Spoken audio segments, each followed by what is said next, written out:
नमस्कार। आज हम एक बहुत ही दुखद और हाल की घटना पर बात करने जा रहे हैं।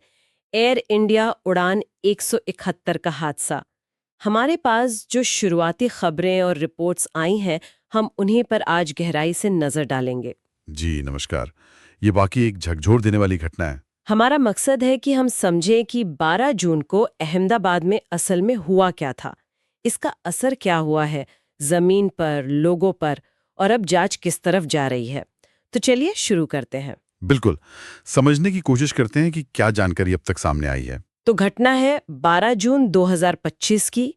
एयर इंडिया की फ्लाइट 171, एक बोइंग 787-8 ड्रीमलाइनर, ये अहमदाबाद के सरदार वल्लभ भाई पटेल एयरपोर्ट से लंदन गैटविक जा रही थी। हाँ, और टेक ऑफ के कुछ ही देर बाद यह हादसा हो गया। और ये हादसा हुआ कहाँ? शहर के बीच में। हाँ, ये मेगानी नगर इलाके में हुआ। विमान सीधे बीजे मेडिकल कॉलेज के एक हॉस्टल की इमारत से टकरा गया। पिछले एक दशक में भारत में ये सबसे भयानक विमान हादसा है, और शहर के इतने करीब होना स्थिति को और भी गंभीर बना देता है। अब बात करते हैं उन लोगों की जो विमान में थे। जी। कुल 242 लोग सवार थे, 230 यात्री और 12 क्रू मेंबर्स। जी। और जो खबर आई है वो बहुत ही दुखद है। इन 242 लोगों में से 241 की जान चली गई। 241 जाने? ये सिर्फ एक आंकड़ा नहीं है। इनमें लंदन की हीरल अधेड़ा थीं, जिन्होंने अपने माता पिता को खो दिया। गुजरात के एक युवा क्रिकेटर दिर्द पटेल, वो भी इसी उड़ान में थे। न जाने कितने परिवार उजड़ गए। बिल्कुल। दिल दहला देने वाला है ये सब। और त्रासदी सिर्फ विमान तक सीमित नहीं रही। जमीन पर, मतलब उस हॉस्टल की इमारत में, कम से कम 38 लोगों की मौत की खबर है। तो कुल मिलाकर मरने वालों की संख्या 279 से भी ज्यादा हो गई। हाँ, अब तक की जानकारी के मुताबिक आंकड़ा इससे भी बढ़ सकता है। पीड़ितों में भारतीय तो थे ही, ब्रिटिश, पुर्तगाली, कैनेडियन नागरिक भी शामिल थे। लेकिन इतनी भयानक त्रासदी के बीच एक अविश्वसनीय बात भी है। एक व्यक्ति जीवित बचा है। हाँ, ये जानकारी सही है।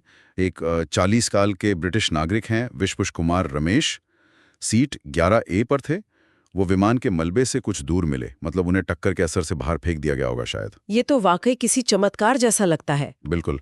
ऐसे हादसे में किसी का इस तरह बचना, खैर उनकी स्थिति और वो कैसे बचे, ये जांच का एक बहुत अहम हिस्सा होगा। हाँ, अब जांच की बात करते हैं। सबसे बड़ा सवाल तो यही है कि आखिर हुआ क्या, कौन कर रहा है जांच? भारत का जो विमान दुर्घटना जांच ब्यूरो है, AAIB, वो मुख्य एजेंसी है जो इस मामले की जांच कर रही है। अच्छा। और ये अकेले नहीं है, क्योंकि विमान बोइंग का है, तो अमेरिका की NTSB और FAA, मतलब उनकी जो एविएशन अथॉरिटीज हैं, वो भी मदद कर रही हैं। और क्योंकि फ्लाइट लंदन जा रही थी, तो UK की CAA भी शामिल है। मतलब कई देशों के एक्सपर्ट्स मिलकर काम कर रहे हैं। जी हाँ, ऐसे बड़े हादसों में अंतर्राष्ट्रीय सहयोग बहुत जरूरी होता है, खासकर 787 जैसे आधुनिक विमान के मामले में। जांचकर्ता अभी क्या कर रहे हैं? मलबा वगैरह देख रहे होंगे। हाँ, दुर्घटना स्थल पर मलबे का विश्लेषण चल रहा है। फ्लाइट का रास्ता क्या था, उसे रिकंस्ट्रक्ट करने की कोशिश हो रही होगी। और सबसे जरूरी, ब्लैक बॉक्स वो मिले? हाँ, अच्छी खबर यह है कि दोनों ब्लैक बॉक्स मिल गए हैं। फ्लाइट डेटा रिकॉर्डर FDR और कॉकपिट वॉइस रिकॉर्डर CVR। इनसे पता चलेगा कि आखिर हुआ क्या था। उम्मीद तो यही है। इनसे विमान के सिस्टम्स की जानकारी, पायलटों के बीच आखिरी बातचीत, ये सब पता चल सकता है। ये जांच के लिए सबसे अहम सबूत होते हैं। हालांकि शहरी इलाके में मलबा फैलने से थोड़ी मुश्किल तो होती है। और एयर इंडिया ने भी तो कुछ कदम उठाए हैं अपनी बाकी 787 फ्लाइट्स को लेकर। हाँ, एहतियात के तौर पर उन्होंने अपने बाकी बोइंग 787-8 विमानों की एक्स्ट्रा सेफ्टी जांच के लिए कई उड़ानें रद्द कर दी। ये स्टैंडर्ड प्रोसीजर है ऐसे मामलों में। पर एक बात जो इस हादसे को और ज्यादा चिंताजनक बनाती है वो ये है कि ये बोइंग 787 ड्रीम लाइनर का पहला घातक हादसा है ना? बिल्कुल सही कहा आपने। यही बात इसे एविएशन इंडस्ट्री के लिए बहुत बड़ी खबर बनाती है। 787 को बहुत सुरक्षित और आधुनिक माना जाता था। तो अब इस विमान के सेफ्टी रिकॉर्ड पर सवाल उठना लाजमी है। जाहिर है, जांचकर्ता अब हर पहलू को देख रहे होंगे।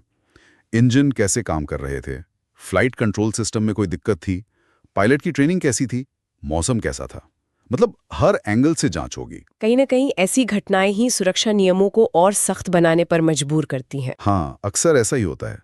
हर बड़े हादसे के बाद एविएशन सेफ्टी प्रोटोकॉल का रिव्यू होता है, उनमें सुधार किए जाते हैं।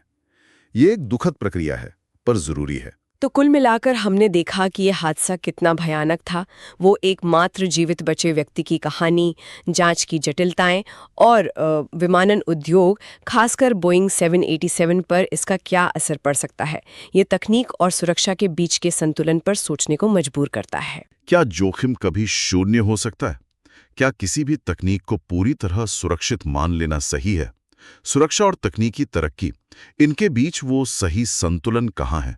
इस पर लगातार सोचने की जरूरत है, खासकर जब इंसानी जान दांव पर लगी हो।